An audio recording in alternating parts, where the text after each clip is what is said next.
Angular velocity से related एक महत्वाचा एक क्वेश्चन आहे इथं, एक इम्पॉर्टंट बेसिक क्वेश्चन आहे. ओके, क्वेश्चन काय बघा, देर are two points, there are two points A and B on a spoke of wheel.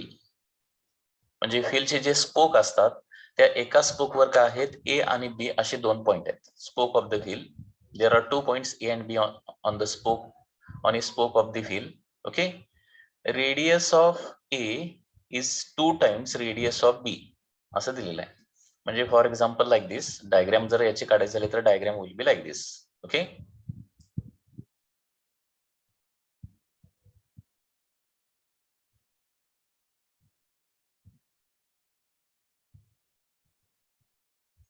suppose this is a wheel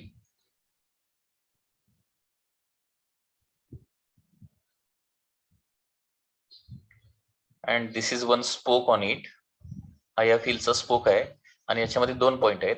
radius of A, suppose A point is here somewhere and B point is here somewhere. Okay, तर radius of म्हणजे centre पासून A चं distance, O is the centre, A चं distance किती आहे, that is R A, आणि बी चं distance centre पासून किती आहे, that is R B. Okay, तर R A is 2 times R B अशी इन्फॉर्मेशन इथे दिलेली आहे. There are 2 points A and B on a spoke of wheel and RA is 2 times RB अशी इन्फॉर्मेशन दिलेली आहे. आता इथं क्वेश्चन विचारला, if this wheel is rotating, what is the ratio of angular velocity of A to angular velocity of B? Okay, A आणि B च्या angular व्हेलॉसिटीचा ratio काय येणार आहे? तर याचा आन्सर काय येणार सांगा.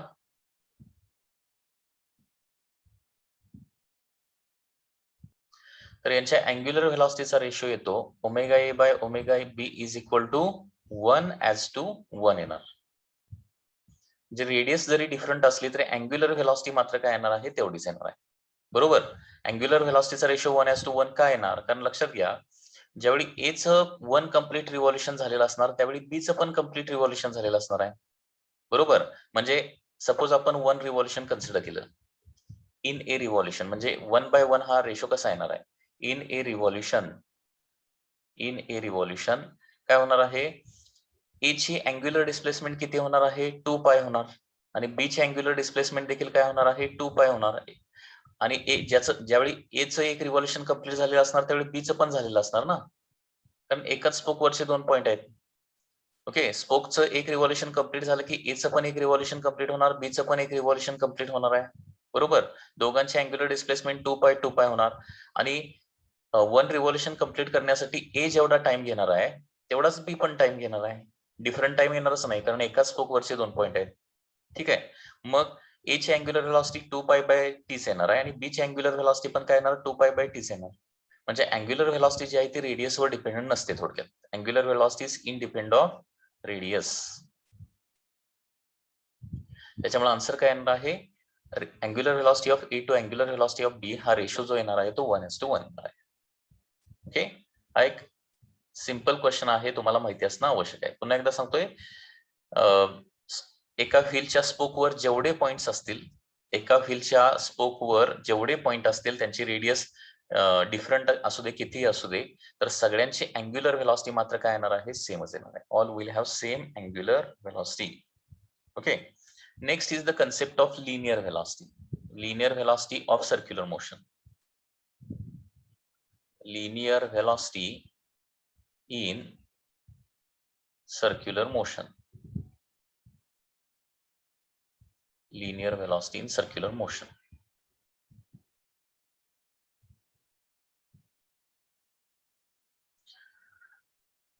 ओके, आता लिनियर व्हेलॉसिटी म्हणजे काय असतं, तर rate of change of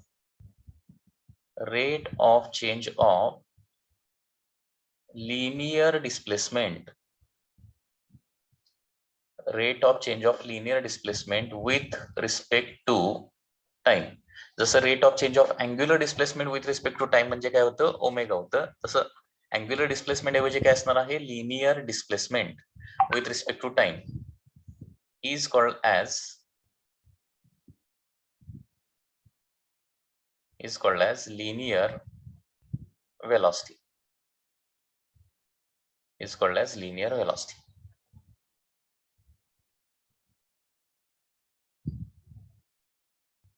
Okay, so linear velocity is always denoted by phi, and it is general formula to displacement divided by time. Okay, किंवा याचा फॉर्म्युला आपण असा पण लिहू शकतो, that is dx by dt किंवा ds by dt. ds by dt पण म्हटलं जातं, dx by dt पण म्हटलं जातं, किंवा dr by dt पण म्हटलं जातं. Okay, these are the different फॉर्म्युले. ठीक आहे. आता लिनियर व्हेलॉसिटी काय आहे? वेक्टर क्वांटिटी आहे. Linear velocity is a vector quantity. Linear velocity is a vector quantity. आणि लिनियर व्हेलॉसिटी जर वेक्टर क्वांटिटी असेल तर काय असणार आहे? त्याला डायरेक्शन असणार आहे. तर त्याची डायरेक्शन कशी असते? डायरेक्शन बघा, direction is tangential to circle. Tangential to circle. म्हणजे डायरेक्शन जर दाखवायची झाली तर असे येणार आहे, लक्षात घ्या.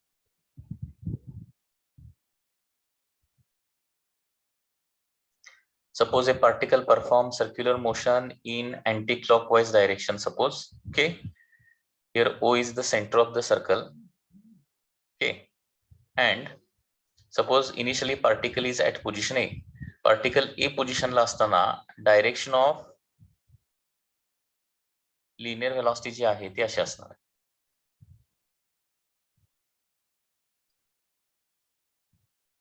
Direction of linear velocity is like this, tangential to the circle. If particle is at position B, then direction of linear velocity will be like this.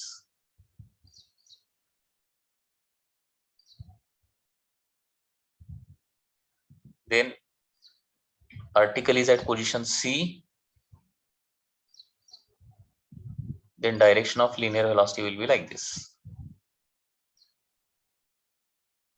If particle is at position D, direction of linear velocity will be like this. The direction of linear velocity जी आहे ती काय असते? tangential to the circle असते, हे लक्षात ठेवा.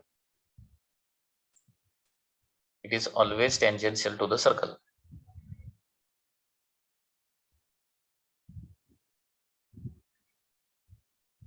So this is point D. Okay, so in this way there is a direction of linear velocity. हे महत्त्वाचं आहे, लक्षात घ्या, तुम्हाला माहिती असणं आवश्यक आहे. Direction of linear velocity is tangential to the circle. Direction circular motion मध्ये सगळ्या माहिती असणं आवश्यक आहे. Okay, tangential circle to at that point, म्हणजे ए पॉइंटला असताना डायरेक्शन अपवर्ड आहे, बी पॉइंटला असताना टुवर्ड्स लेफ्ट आहे, सी पॉइंटला असताना डाऊनवर्ड आहे, डी पॉइंटला असताना टुवर्ड्स राईट आहे. मग आता सपोज असा क्वेश्चन विचारला की सर्क्युलर मोशन मध्ये लिनियर व्हेलॉसिटी कॉन्स्टंट राहू शकते का? सर्क्युलर मोशन मध्ये लिनियर व्हेलॉसिटी कॉन्स्टंट राहू शकते का? तर सर्क्युलर मोशन मध्ये लिनियर व्हेलॉसिटी कधीही कॉन्स्टंट राहू शकत नाही.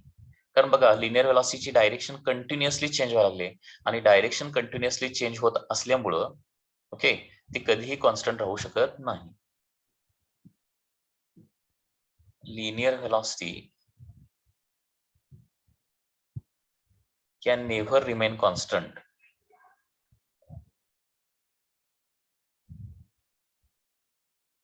Can never remain constant in circular motion. Circular motion मध्ये लिनियर व्हेलॉसिटी कधीही कॉन्स्टंट राहू शकत नाही. ओके, कारण रिझन काय लक्षात आलं ना? कारण लिनियर व्हेलॉसिटी वेक्टर क्वांटिटी, आणि वेक्टर जर कॉन्स्टंट राहायचं झालं तर त्याची मॅग्निट्यूड पण तेवढीच राहिली पाहिजे आणि डायरेक्शन पण तशीच राहिली पाहिजे. मॅग्निट्यूड आणि डायरेक्शन दोन्ही गोष्टी सेम राहिल्या पाहिजेत. परंतु इथं मॅग्निट्यूड कदाचित सेम राहील, परंतु डायरेक्शन मात्र कधीही सेम राहू शकत नाही. And therefore linear velocity continuously changes. आणि लिनियर व्हेलॉसिटी जर चेंज होत असेल तर तिथं काय असणार आहे? मग ऍक्सेलरेशन असणार आहे. म्हणजे सर्क्युलर मोशन मध्ये ऍक्सेलरेशन हे असतंच, डेफिनेटली ऍक्सेलरेशन असतं. याचं युनिट आणि डायमेन्शन माहितीच आहे तुम्हाला, तर देखील आपण लिहूया. युनिट याचं काय असणार आहे? लिनियर व्हेलॉसिटीचं SI युनिट असणार आहे मीटर पर सेकंड, आणि डायमेन्शन ऑटोमॅटिकली काय असणार आहे याचं? Dimension will B m0 L1 t-1. So this is the dimension of the linear velocity.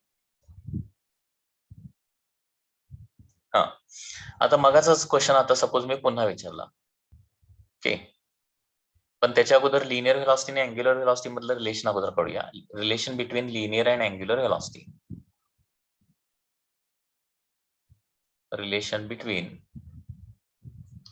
linear and angular velocity. Relation between linear velocity and angular velocity. हा एक formula खूप important आहे, लक्षात घ्या. लिनियर व्हेलॉसिटी आणि अँग्युलर व्हेलॉसिटी. तर हे relation कसं येणार बघा. याच्या अगोदर एक फॉर्म्युला आपण बघितला आहे की delta S bar is equal to काय असतं, delta theta bar cross R bar असतं. Okay, delta S bar is equal to delta theta bar cross R bar. दोन्ही साईडचं लिमिट घेऊया आपण, taking limit of both side.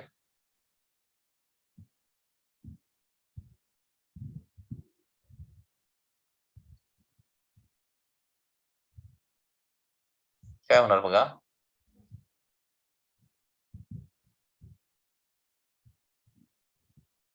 Taking limit of both side. त्याच्या अगोदर दोन्ही साइडला काय करूया, टाइमने डिवाइड करूया. Dividing both side by time. काय होणार बघा, delta S bar by delta T, delta S bar by delta T is equal to काय होणार आहे, delta theta bar cross R bar divided by delta T. दोन्ही साइडला delta T ने divide केलंय. Okay, and now taking limits. दोन्ही साइडचे आपण लिमिट घेतले. ओके, तर काय होणार बघा, limit of delta S by delta T as delta T tends to 0 is equal to काय होणार आहे, limit of delta theta bar cross R bar divided by delta T as delta T tends to 0. Okay, आता limit of delta S by delta T म्हणजे याला काय म्हणायचं, DS by DT असं म्हणायचं. डीएस बाय डीटी हा डेरिव्हेटिव्हचा formula आहे. Limit of delta S by delta T as delta T tends to 0 याला काय म्हणायचं, डीएस बाय डीटी म्हणायचं. Is equal to limit of, असं पण लिहू शकतो, limit of delta theta by delta T as delta T tends to 0 cross R bar, म्हणजे R bar थोडंसं सेपरेट काढलं. So therefore DS bar by DT is equal to काय होणार आहे, limit of delta theta by delta T म्हणजे काय असतं, D theta by DT असतं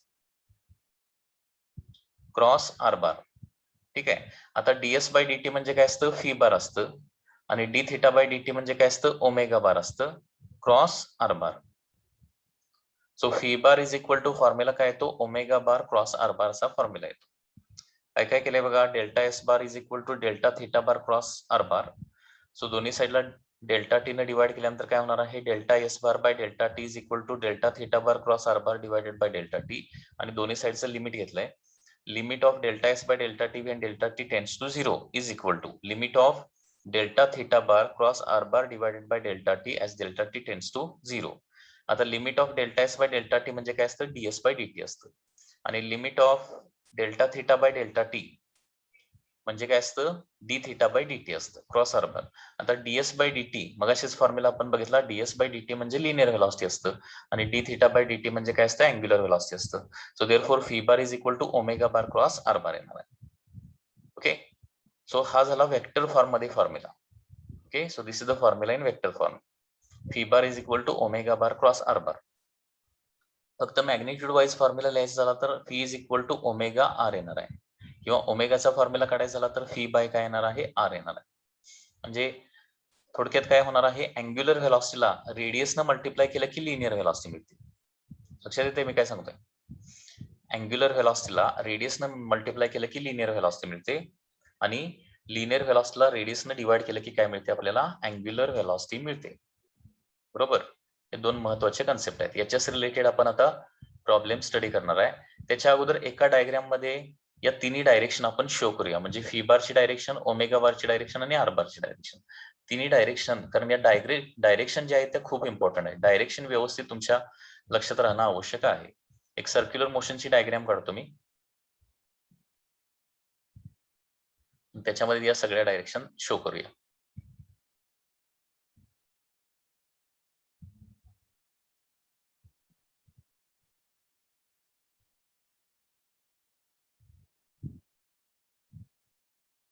So here there is suppose center of the circular motion that is O and particle is at position P suppose.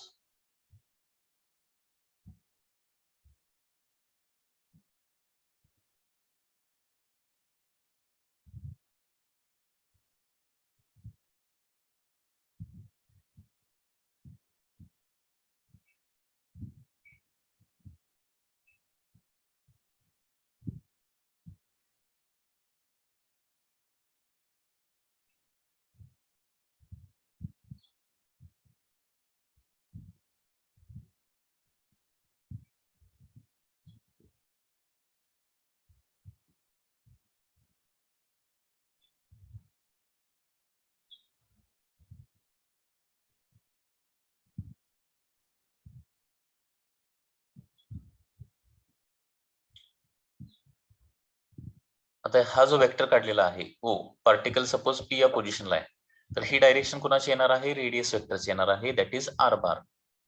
Radius वेक्टरची direction कशी असते? From centre to the position. त्याच्यानंतर second direction show करूया, that is of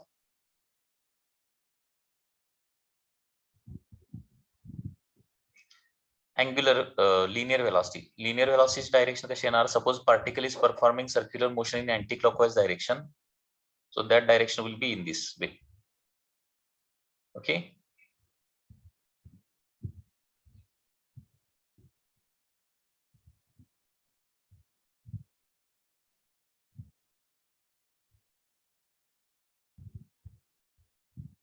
So this is the direction of the linear velocity, that is phi bar. And finally the direction of angular velocity. Angular velocity direction कशी असते? Along the axis and it is given by right hand thumb rule. Okay, right hand thumb रूलच्या sign angular वेलॉसिटीची direction along the axis असते ना, तर anti clockwise फिरत असेल तर डायरेक्शन काय येणार आहे? आउटवर्ड. आता आउटवर्ड डायरेक्शन कशी दाखवायची? तर सर्कल आणि डॉट. सर्कल आणि डॉट म्हणजे आउटवर्ड डायरेक्शन, जे आपल्याला लाईन ड्रॉ करता येणार नाही इनवर्ड आउटवर्ड, त्याच्यामुळे सर्कल डॉट हे आपण सिम्बॉल वापरतो. तर या तीन डायरेक्शन या पद्धतीने आहेत, म्हणजे तिन्ही डायरेक्शन बघा एकमेकाला कम्प्लिटली परपेंडिक्युलर आहेत. हे डायरेक्शन व्यवस्थित लक्षात राहणं आवश्यक आहे. ओके, फी बारची डायरेक्शन, आर बारची डायरेक्शन आणि ओमेगा बारची डायरेक्शन, या तिन्ही डायरेक्शन एकमेकाला एक्झॅक्टली परपेंडिक्युलर आहेत. ओके, लक्षात आलं? आता लिनियर व्हेलॉसिटी अँग्युलर व्हेलॉसिटीचा एक न्यूमरिकल बघूया, important formula, important numerical. Okay, numerical कसं आहे बघा. Calculate linear velocity, calculate linear velocity of tip and midpoint, tip and midpoint of second hand of length किती? 10 सेंटीमीटर. आपल्याला लिनियर व्हेलॉसिटी काढायची आहे. कुणाची लिनियर व्हेलॉसिटी काढायची आहे? दोन पॉइंटची लिनियर व्हेलॉसिटी, म्हणजे इथं दोन सोल्युशन येणार आहेत. ओके, एक टिपची लिनियर व्हेलॉसिटी काढायची आणि दुसरी mid point of the second hand. Second हँडचा जो मिड पॉइंट आहे त्याची काय करायची आहे? आपल्याला लिनियर व्हेलॉसिटी कॅल्क्युलेट करायची. Okay, linear velocity of tip and mid point of the second hand which is having length of 10 centimetre. म्हणजे फॉर एक्झाम्पल त्याची डायग्राम जर काढायची झाली तर डायग्राम या पद्धतीने होणार आहे. Once again,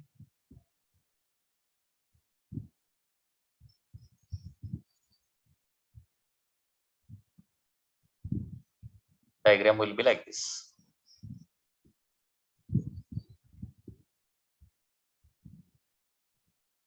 So for example this is the second hand. या पद्धतीने एक सेकंड हँड आहे, तर हे त्याचं टिप असणार आहे. टिप काय असणार आहे? सर्क्युलर मोशन असणार आहे. सो या पॉइंटला काय म्हणणार? एंडला काय म्हणणार आपण? टिप असं म्हणणार आहे. आणि इथला जो पॉइंट असणार आहे त्याला काय म्हणणार आपण? मिड पॉइंट म्हणणार आहे. ओके, आता सुरुवातीला काय करावं आपल्याला, हा सेकंड हँड जो या पद्धतीने क्लॉकवाईज डायरेक्शन रोटेट होणार आहे, ओके, त्याची अँग्युलर व्हेलॉसिटी काढावं लागेल. आता इथं आपल्याला माहिती काय आहे, पहिली गोष्ट म्हणजे क्वेश्चन मध्ये रेडियस आपल्याला दिसते. ही इन्फॉर्मेशन कोणाची दिली आहे, सेकंड हँडची दिली. It is a second hand.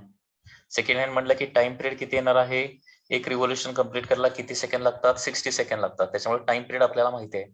आणि दुसरी गोष्ट म्हणजे length of the second hand दिली. लेंथ किती दिले, 10 सेंटीमीटर लेंथ दिली. ठीक आहे. अगोदर अँग्युलर व्हेलॉसिटी काढूया आणि मग लिनियर व्हेलॉसिटी काढूया, कारण आपल्याला इथं फॉर्म्युला कुठला वापरायचा आहे, linear velocity V is equal to omega into radius.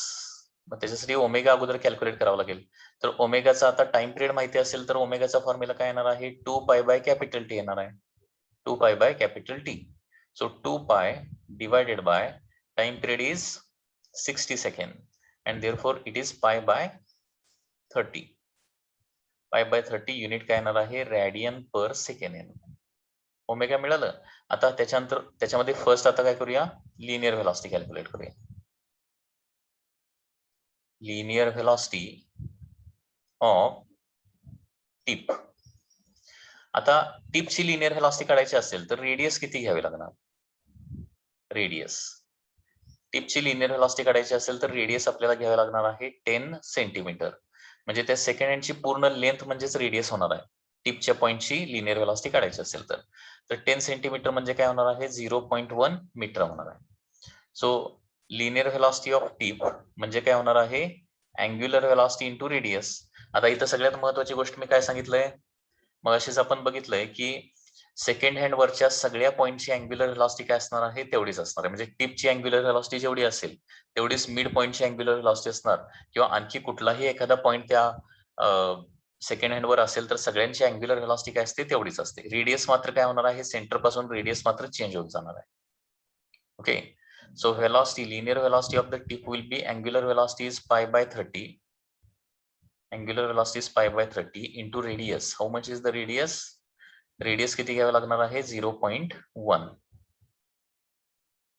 So it is 0.1 pi divided by 30. किंवा हे असं लिहावं लागेल, velocity of the tip. Okay. Velocity of tip is equal to काय होणार बघा, पाय बाय 300 लिहावं लागेल. ओके. पायची व्हॅल्यू किती आहे, 3.14 डिवायडेड बाय 300. किंवा मी असं लिहू शकतो 3.14 डिवायडेड बाय 3 इंटू 10⁻². 300 म्हणजे 3 इंटू 10⁻². आता 3.14 ला 3 ने डिवाइड केलं तर किती येणार, 1.04 अप्रॉक्सिमेटली 7. 1.047 इंटू 10⁻² युनिट येणार आहे metre per second. So this is the linear velocity of the tip. जे प्रॉब्लेम मी इथं घेतोय ते प्रॉब्लेम सगळे पुन्हा प्रॅक्टिस करा व्यवस्थित. ओके. ही लिनियर व्हेलॉसिटी ऑफ टिप झाली. आता linear velocity of mid point second काढायचं आहे. Linear velocity of mid point. Linear velocity of the mid point. आता मिड पॉइंटला रेडियस किती येणार आहे, radius will be half of the length येणार ना, कारण पूर्ण लेंथ सेकंड हँडची किती आहे, 10 सेंटीमीटर आहे. त्या सेकंड हँडचा मिड पॉइंट म्हणजे रेडियस जी येणार आहे, सेंटर पासून रेडियस L/2 येणार, लेंथ डिवायडेड बाय 2. म्हणजे 10 डिवायडेड बाय 2 म्हणजे किती येणार आहे, 5 सेंटीमीटर येणार आहे. So 5 centimetre means 5 into 10⁻²- metre. And therefore velocity of this mid point is equal to काय येणार आहे, angular velocity of the midpoint into radius of the midpoint. So angular velocity will remain as it is, that is pi by 30. आणि radius किती होणार आहे, 5 into 10⁻². 5 into 10⁻². Okay. So pi by 6 into 10⁻², or it is 3.14 divided by 6 into 10⁻². So 6 ने divide केल्यानंतर काय होणार आहे, 0.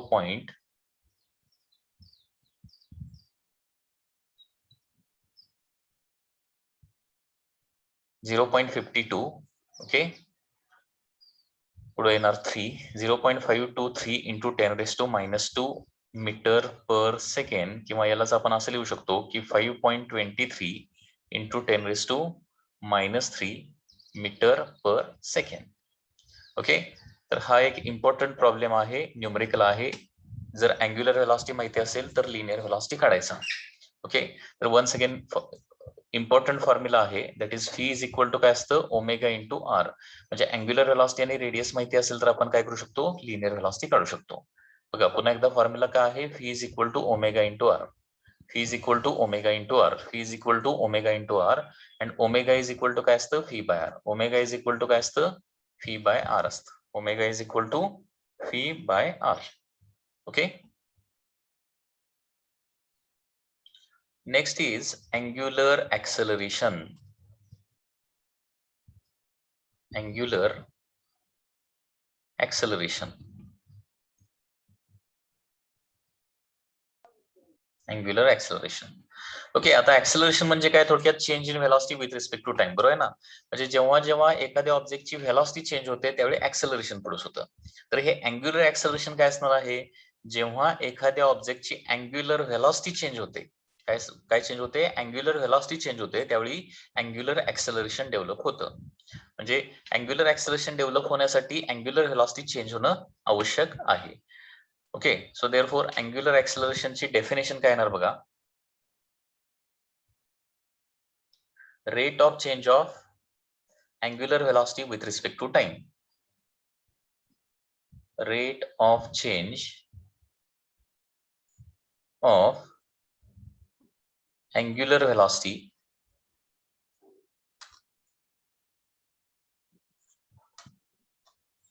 with respect to time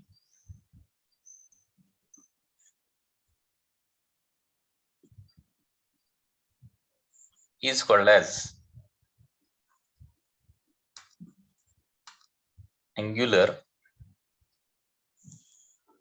acceleration. Okay, rate of change of angular velocity with respect to time is called as angular acceleration. This angular acceleration is always denoted by alpha. Okay, त्याच्यामुळे अल्फाचा formula काय येणार बघा, अल्फाचा general formula असा येणार आहे, omega 2 minus omega 1 divided by time. बरोबर आहे ना. आता ओमेगा 1 म्हणजे काय असणार आहे, इनिशियल अँग्युलर व्हेलॉसिटी. ओमेगा 2 म्हणजे काय असणार आहे, फायनल अँग्युलर व्हेलॉसिटी. तर final angular velocity minus initial angular velocity म्हणजे काय येणार आहे, change in angular velocity divided by time. Okay, याच्यावर काही न्यूमरिकल आहेत ते याच्यानंतर आपण सॉल्व्ह करणार आहे. So alpha is equal to omega 2 minus omega 1 divided by T, किंवा अल्फाचा दुसरा फॉर्म्युला आहे, that is D omega by D T. असा पण फॉर्म्युला आहे, D omega by D T. Okay, it is D omega by D T.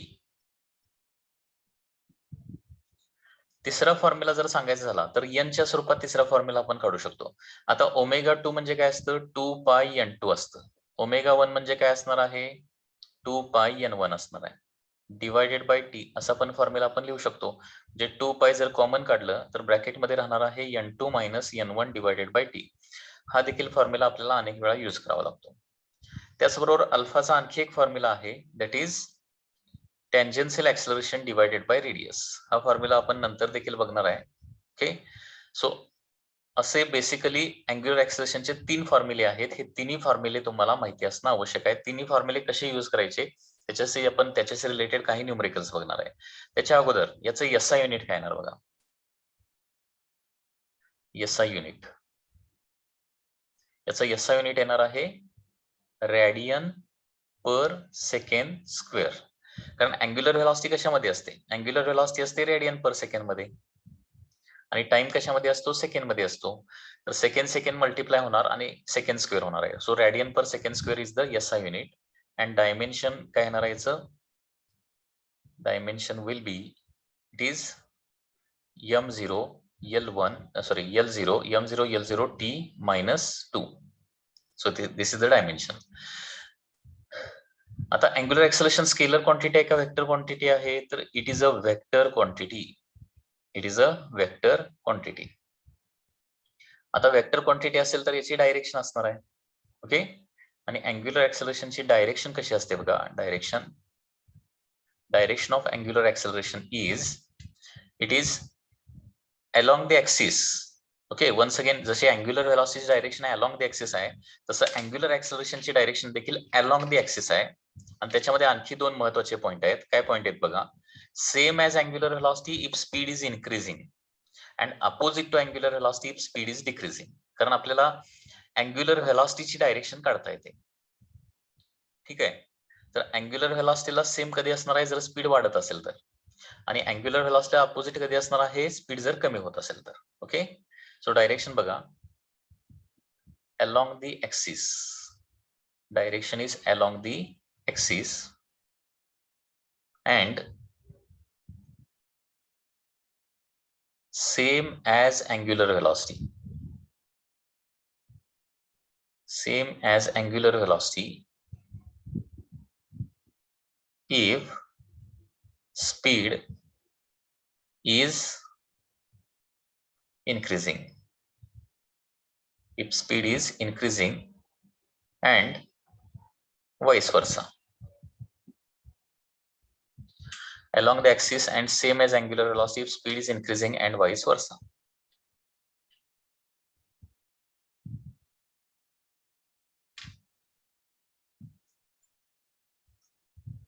Okay, so this is the direction of angular acceleration. म्हणजे इथे diagram मध्ये दाखवायचं झालं तर कसं येणार बघा. तर दोन डायग्राम काढूया, एक इन्क्रीजिंग स्पीडची आणि दुसरी decreasing स्पीडची.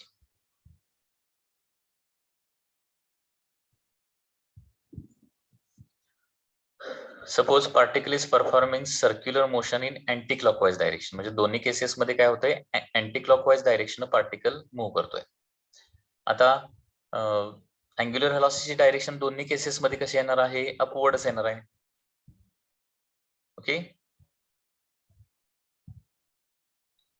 direction of angular velocity will be upward in both the cases.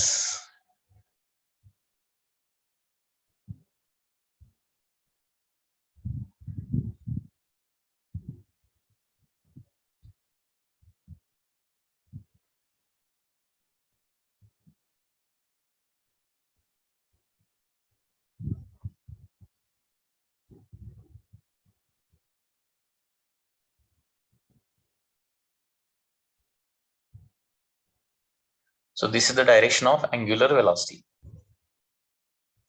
It is कशी calculate करतोय आपण, by using right hand thumb rule. So this is the direction of angular velocity, that is omega bar. आणि याच्यामध्ये असं सांगितलं की speed increasing आहे असं दिलं. स्पीड इन्क्रीजिंग आहे असं दिलं तर ऍक्सेलरेशनची डायरेक्शन मग कशी येणार आहे, it will be upward again.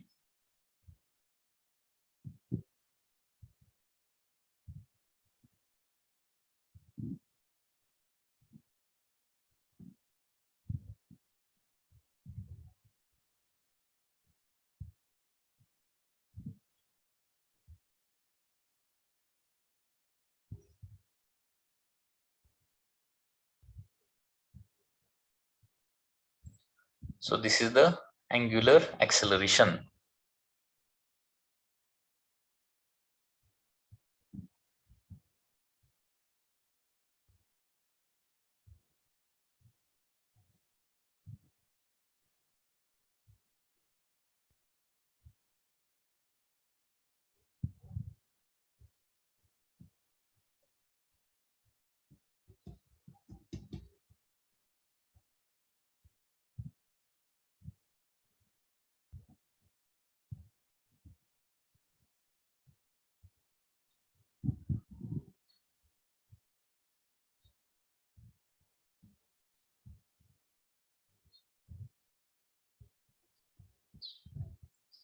So this is the direction of angular acceleration.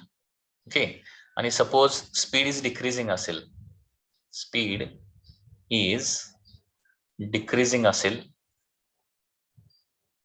तर अँग्युलर ऍक्सेलरेशनची डायरेक्शन जी आहे ती कशी येणार आहे, डाऊनवर्ड येणार आहे. म्हणजे अपोजिट टू अँग्युलर व्हेलॉसिटी.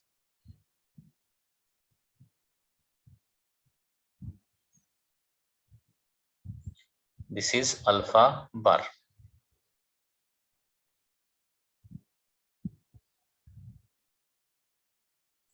लक्षात आलं का? म्हणजे अँग्युलर व्हेलॉसिटी आणि अँग्युलर ऍक्सलरेशन दोन्हीची डायरेक्शन सेम कधी असते जर स्पीड वाढत असेल तर, आणि अँग्युलर ऍक्सलरेशन आणि अँग्युलर व्हेलॉसिटी डायरेक्शन अपोजिट कधी असते जर स्पीड डिक्रीज होत असेल तर. Okay, so in this way we can show the direction of angular velocity and angular acceleration if speed is increasing and speed is decreasing.